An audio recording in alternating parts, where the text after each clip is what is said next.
Pada abad ke-13 Masehi pernah berdiri sebuah kerajaan yang sangat besar dan sangat kaya. Kerajaan ini juga berhasil menyatukan seluruh wilayah Indonesia dan disebut-sebut berhasil menjadi poros maritim di Asia. Dia adalah Majapahit. Sebagai negara bahari yang sukses, tak terhitung betapa kayanya Majapahit dulu. Jika kalian pergi ke daerah Trowulan, Mojokerto, di sana kalian akan menemukan sebuah kolam yang tampak tradisional bernama Kolam Segaran. Cerita rakyat menuturkan bahwa kolam ini dulunya digunakan untuk menjamu tamu kerajaan. Tamu-tamu kerajaan yang singgah dan menikmati perjamuan bersama para raja dan pemangku jabatan di keraton, selesai makan, piringnya tidak dicuci, melainkan langsung dibuang di kolam segaran. Dan piringnya itu bukan dari beling atau gerabah, melainkan dari emas. Ini dimaksud agar tamu negara terpukau dan segan akan kemakmuran kerajaan Majapahit tersebut. Sekarang kerajaan ini sudah tidak ada. Kita hanya bisa mengenang kerajaan ini dari nama dan beberapa peninggalan sejarah yang berhasil ditemukan. Bahkan Keraton Majapahit alias Istana Majapahit yang menjadi pusat pemerintahan kerajaan pun masih belum ditemukan di mana lokasinya sampai sekarang. Candi-candi yang berhasil ditemukan saat ini pun rata-rata terkubur beberapa meter di bawah tanah. Ada yang terkubur 10 meter, ada juga yang lebih. Mengapa bisa sampai terkubur segitu dalamnya ya? Jika candi-candi bekas peninggalan Majapahit terkubur karena usianya yang sudah terlalu tua, mengapa candi-candi lain yang usianya lebih tua seperti Candi Borobudur, Candi Prambanan, Candi Mendut, dan masih banyak lagi, kenapa tidak ikut terkubur? Padahal candi-candi tersebut dibangun pada abad ke-9 Masehi, 4 abad sebelum kerajaan Majapahit berdiri. Sampai sekarang, hilangnya kerajaan terbesar di Nusantara yang namanya harum sampai ke benua Afrika dan Eropa sana masih menjadi misteri. Kebanyakan penemuan candi dan bekas peninggalan kerajaan Majapahit ditemukan dalam kondisi sudah terkubur, sehingga diperlukan penggalian untuk mengangkat dan merekonstruksinya. Informasi dan catatan sejarah untuk mengungkap Majapahit seolah putus di zaman Kerajaan Demak, kerajaan Islam yang berdiri setelah Majapahit hancur dan hilang tak bersisa. Sebenarnya, di zaman Kesultanan Mataram dulu, upaya untuk menyusun catatan sejarah tentang leluhur Jawa semenjak zaman Majapahit dan sebelumnya pernah dilakukan. Padahal Mataram adalah kerajaan yang berdiri 1 abad setelah Majapahit hancur dan menghilang. Upaya pencatatan sejarah ini pun sulit dilakukan. Ketika upaya pencatatan sejarah dilakukan, Mataram kesulitan mencari referensi kerajaan-kerajaan leluhur Jawa terdahulu. Raja-raja Mataram telah memberikan titah kepada para rakyat untuk mengumpulkan semua kitab dan catatan apapun yang membahas sejarah leluhur mereka. Tapi, kitab-kitab dan catatan sejarah yang terkumpul mentok di zaman Kerajaan Demak saja. Itu pun yang ditemukan kebanyakan kitab berbahasa Arab, kitab fikih, dan tajus Latin. Catatan sejarah yang membahas peradaban sebelum Demak berdiri hampir tidak ada. Semua catatan sejarah dan kitab semasa pendahulu Kerajaan Demak hampir tidak ditemukan. Kalaupun ada sedikit yang berhasil ditemukan, keadaannya sudah mengenaskan. Ada yang rusak, ada juga yang terbakar. Akhirnya,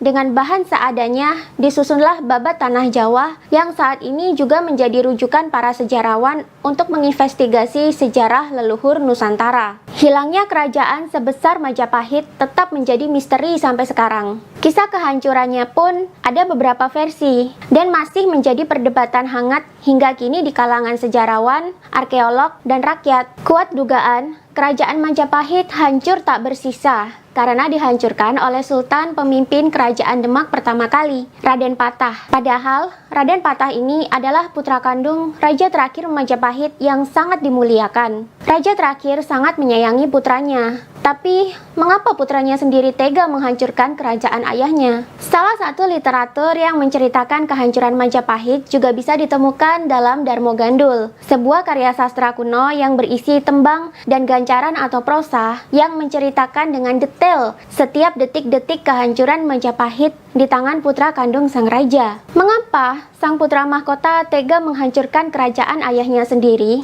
Perlu diketahui, sebelum kerajaan Majapahit hancur dan menghilang, agama Islam sudah masuk ke tanah Jawa, dan waktu itu Islam pun sudah terpecah menjadi 2, yakni radikal dan toleran. Islam radikal menginginkan berdirinya kekhalifahan Muslim di tanah Jawa, sedangkan Islam toleran berpandangan bahwa tak masalah hidup berdampingan dengan agama leluhur orang Jawa yang dianut oleh Majapahit. Dalam Darmo Gandul diceritakan detail bagaimana proses penganut Islam radikal ini mempengaruhi Raden Patah agar mau menghancurkan Majapahit, membunuh ayahnya yang bukan Islam, serta merebut tahta tanah Jawa demi berdirinya negara Islam yang berdaulat.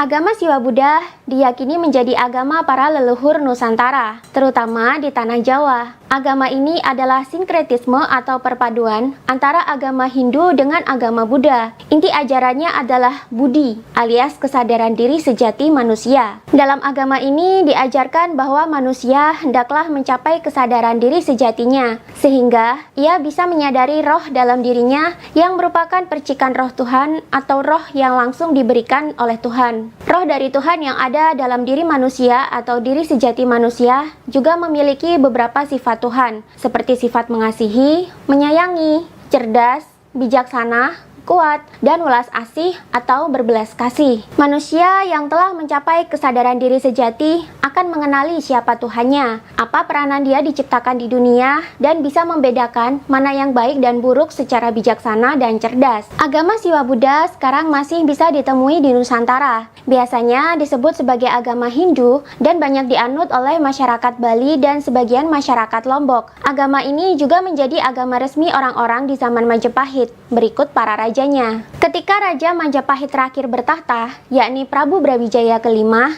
ia memiliki beberapa putra dan seorang permaisuri yang beragama Islam. Di zaman Prabu Brawijaya kelima bertahta, agama Islam sudah masuk ke tanah Jawa dan disebarkan oleh para ulama. Ulama-ulama ini dipimpin oleh 9 wali utama yang disebut sebagai Wali Songo. Dewan Wali Songo pada awal mulanya diketuai oleh Sunan Ampel di daerah Ampel Denta, Surabaya. Awal mula agama Islam disebarkan di tanah Jawa berlangsung toleran dan damai. Mereka bisa hidup berdampingan dengan agama Siwa Buddha yang menjadi agama resmi di kerajaan Majapahit. Prabu Brawijaya kelima pun mengizinkan agama Islam disebarkan di daerah kekuasaannya. Bahkan Sang Prabu tak segan-segan mengizinkan umat Islam untuk menjadi pemimpin di wilayah-wilayah tertentu yang mayoritasnya adalah Muslim, seperti menjadi bupati atau adipati misalnya. Putra kandung Prabu Brawijaya kelima pun, Raden Patah, juga menganut agama Islam. Ia diberi kemuliaan oleh ayahnya dengan diberi sebuah hutan di daerah pesisir utara Jawa Tengah yang bernama Hutan Bintara.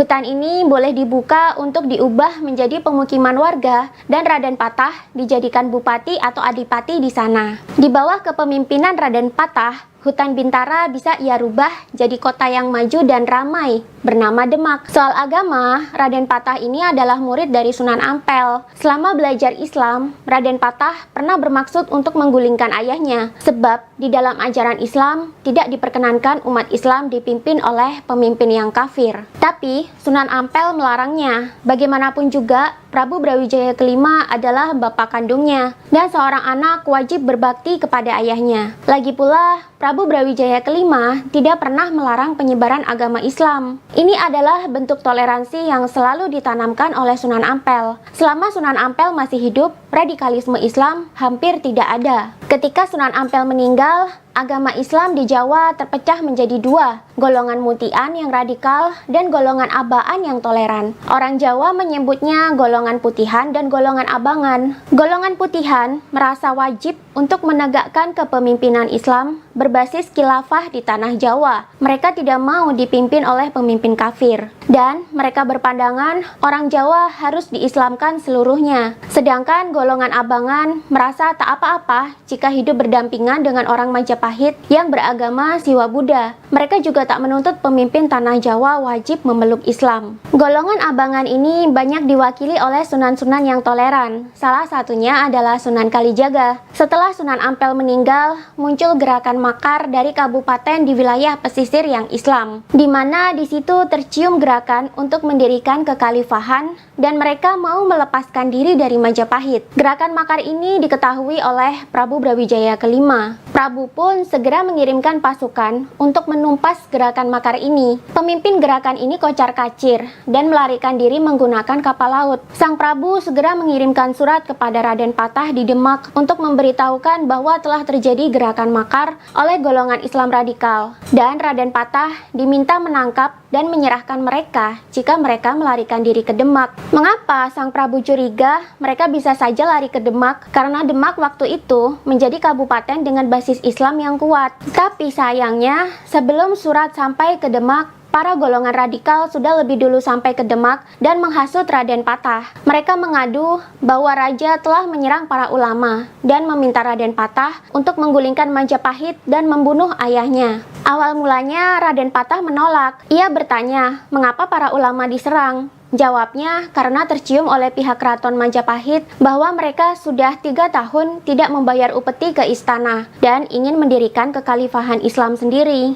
Tentu saja ini adalah pelanggaran berat bagi negara. Kabupaten yang tidak mau membayar upeti, apalagi akan melakukan makar, tentu bakal ditumpas oleh ayahnya. Menurut Raden Patah, yang dilakukan oleh ayahnya sudah benar, tapi para ulama radikal ini tidak terima. Mereka terus menghasut Raden Patah supaya mau menumpas kerajaan kafir tersebut. Bahkan Raden Patah diiming-imingi surga dan pahala berlimpah jika berhasil membunuh seorang kafir. Mereka juga memastikan Raden Patah bahwa ialah insan yang berhak memimpin tanah Jawa selanjutnya. Ayahnya selain kafir yang halal untuk dibunuh, juga sudah tua dan bungkuk, tidak bisa dijadikan pemimpin lagi. Atas bujuk rayu dan iming-iming surga yang panjang, Raden Patah akhirnya mau menyerang Majapahit dan membunuh ayahnya. Ia kemudian mengumpulkan seluruh bupati yang beragama Islam dan mengukuhkan diri sebagai raja baru di tanah Jawa. Kerajaan yang dia pimpin adalah Kerajaan Demak yang berbasiskan Islam. Ia kemudian juga menyeru para bupati untuk menyumbang pasukan untuk menyerang Majapahit dan membunuh rajanya yang kafir. Langkah Raden Patah ini lalu ditentang oleh seorang ulama yang bernama Syekh Siti Jenar. Ia dengan tegas menolak rencana Raden Patah untuk menyerang dan menghancurkan Majapahit. Tapi Syekh Siti Jenar saat itu mendapat tentangan keras dari para Islam radikalis. Setelah peristiwa itu, Syekh Siti Jenar dalam Darmo Gandul diceritakan dibunuh.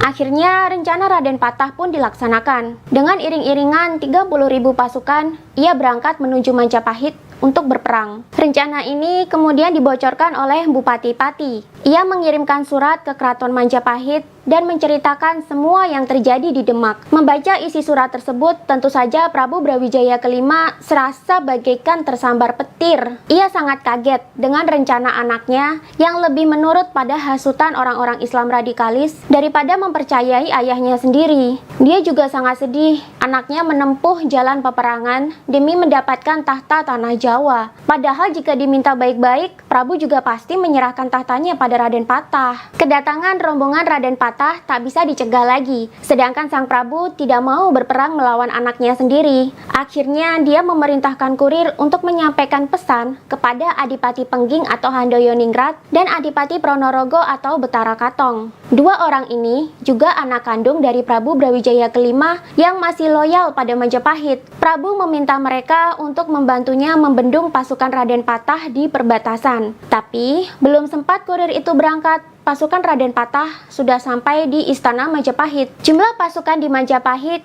hanya 3.000 orang, sedangkan pasukan Raden Patah ada 30.000 orang. Terjadilah perlawanan yang tidak seimbang. Dalam waktu singkat, peperangan berkobar dan pertahanan Majapahit dijebol. Pasukan Majapahit banyak yang terbunuh. Patih Majapahit pun ikut tewas di medan perang. Kompleks keraton dijarah oleh tentara Demak. Rakyat dikumpulkan dan dipaksa masuk Islam. Jika tidak, rumah mereka akan dijarah atau mereka dibunuh. Semua buku dan kitab tentang Majapahit dan agama Siwa Buddha digeledah, dirampas, dan dibakar, termasuk yang disimpan di rumah warga. Suara pedang, teriakan, dan tangisan bercampur aduk jadi satu. Rakyat yang ketakutan tapi tidak mau masuk Islam, akhirnya berlarian mengungsi membawa barang seadanya. Mayoritas mengungsi ke gunung, salah satunya Gunung Bromo.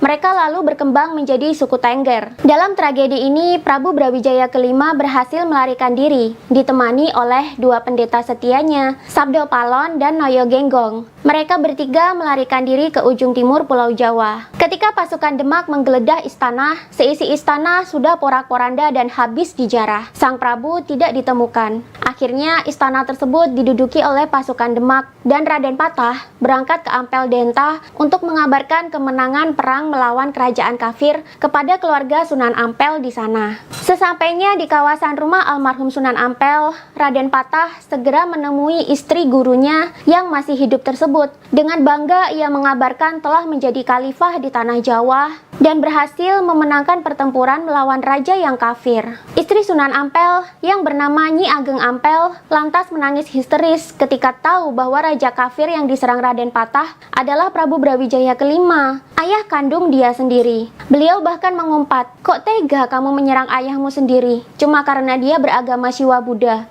Apa kamu pernah bertanya padanya apa dia mau masuk Islam?" Raden Patah kemudian menyadari bahwa ia belum pernah bertanya sekalipun pada bapaknya soal itu. Mendengar pengakuan Raden Patah, Nyi Ageng Ampel semakin menangis histeris. Hatinya hancur melihat murid kesayangan almarhum suaminya justru jadi durhaka kepada ayahnya sendiri. Padahal sang Prabu sangat baik pada orang-orang Islam di Majapahit. Hatinya sangat miris melihat kelakuan Raden Patah yang demi mengharapkan surga dan pahala rela menyerang kerajaan yang selama ini sudah memakmurkan hidupnya hanya karena rajanya kafir. Hatinya semakin sedih ketika tahu bahwa di balik rencana penyerangan itu ada kelompok Islam radikalis yang menghasut Raden Patah sehingga menjadi durhaka pada ayahnya. Lama sekali Raden Patah mendapatkan murka dari Nyi Ageng Ampel. Tak henti-hentinya ia menangisi nasib tragis Majapahit. Raden Patah telah melanggar wasiat yang diberikan oleh Sunan Ampel sebelum meninggal. Setelah lama menasehati Raden Patah,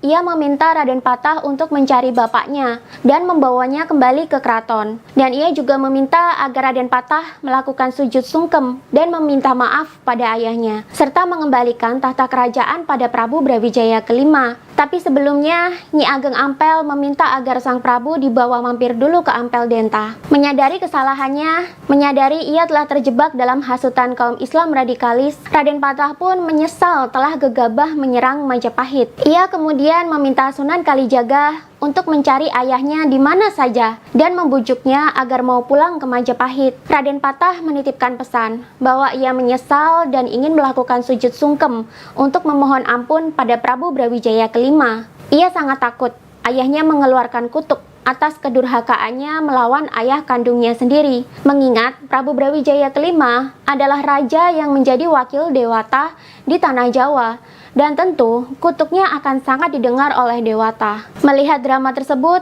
tentu Sunan Kalijaga tak bisa menolak. Ia segera pergi melakukan pencarian ditemani oleh dua orang muridnya. Akankah pencarian ini berhasil? Bagaimana nasib Raden Patah dan Prabu Brawijaya kelima selanjutnya? Apakah Prabu Brawijaya kelima selamat dalam pelariannya atau justru tewas di tengah jalan?